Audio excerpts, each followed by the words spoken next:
केंद्र सरकार ने बिना कोई देरी किए धर्मेंद्र प्रधान के इस्तीफे के कुछ ही घंटों बाद नए शिक्षा मंत्री की नियुक्ति कर दी। सरकार ने बीजेपी के वरिष्ठ नेता और केंद्र सरकार में पहले से मंत्रालय संभाल रहे प्रहलाद जोशी को शिक्षा मंत्रालय का अतिरिक्त प्रभार सौंप दिया।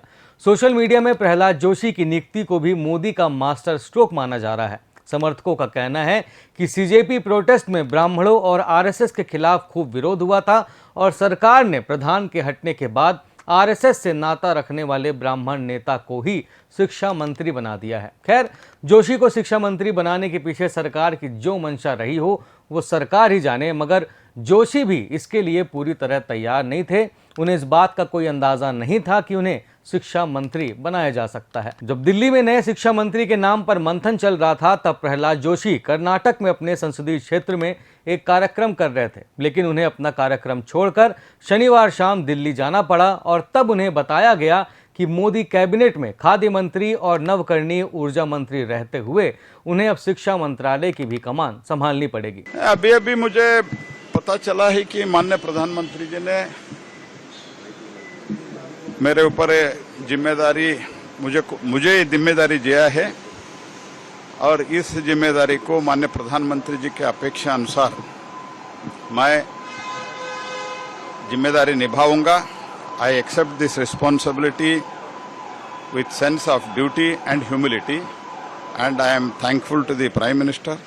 In last 12 years of Prime Minister Shri Modi government, many historical achievements have been done, and even in last 4-5 years, Shri Dharmendra Pradhan also executed national new education policy.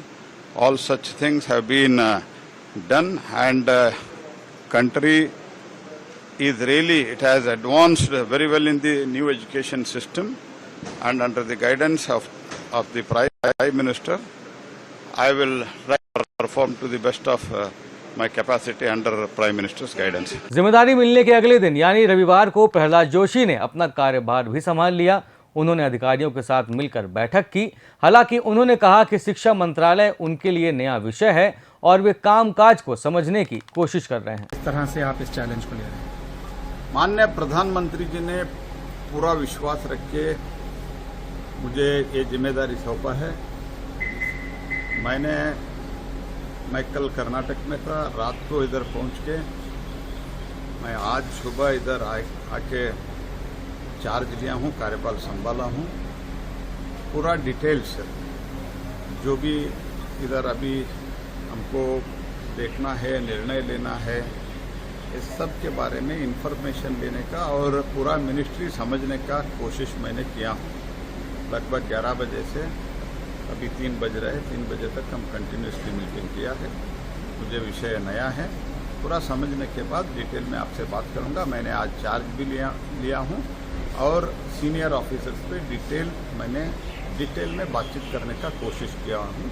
बहुत बड़ी डिपार्टमेंट है, इसलिए पूरा समझ के मैं आपके साथ बात करूंगा। हालांकि नए शिक्षा मंत्री की नियुक्ति पर भी सवाल उठाए जा रहे हैं। आरजेडी सांसद मनोज झा का कहना है कि प्रहलाद जोशी पहले से एक अहम विभाग के मंत्री हैं और उन्हें अब एक बड़ा विभाग शिक्षा मंत्रालय का अतिरिक्त प्रभार दे दिया गया है, जबकि शिक्षा मंत्रालय में बड़े बदलाव की जरूरत है। जाहिर है कि अभी उनको अतिरिक्त प्रभार के रूप में दिया गया है शिक्षा मंत्रालय, लेकिन शिक्षा मंत्रालय में आमूलचूल परिवर्तन की आवश्यकता है।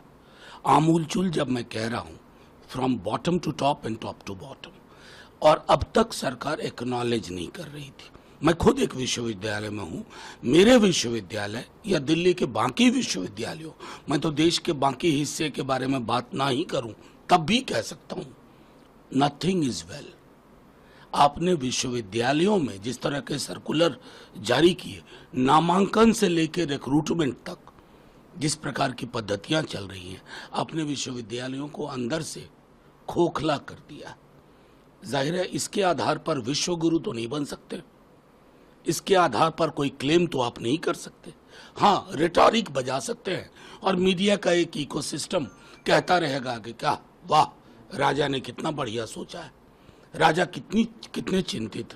इस परिपाटी से बाहर निकलने की आवश्यकता। बात करें शिक्षा मंत्री प्रहलाद जोशी की, तो वे कर्नाटक के विजयनगर से नाता रखते हैं, वहीं उनकी पढ़ाई लिखाई हुई है। उन्होंने SSLC न्यू इंग्लिश स्कूल से पढ़ाई पूरी करने के बाद हुबली स्थित के कॉलेज से बीए की डिग्री ली है और यही उनकी हाईएस्ट क्वालिफिकेशन है। 64 साल के जोशी साल 2004 से कर्नाटक के धारवाड़ से सांसद चुने जा रहे हैं और 2019 से वह मोदी सरकार में मंत्री हैं। 2019 से 2024 के बीच कोयला खान और संसदीय मामलों के मंत्री के रूप में उन्होंने काम किया है। 2024 के बाद से वह मोदी कैबिनेट में खाद्य मंत्री और नवकरणीय ऊर्जा मंत्री के रूप में काम कर रहे हैं और अतिरिक्त प्रभार के तौर पर अब उन्हें शिक्षा मंत्रालय भी सौंप दिया गया है। कुल मिलाकर धर्मेंद्र प्रधान के इस्तीफे के बाद जिस तेजी से केंद्र सरकार ने प्रहलाद जोशी को शिक्षा मंत्रालय की जिम्मेदारी सौंपी है, उसने सियासी गलियारों में एक नई बहस को शुरू कर दिया है।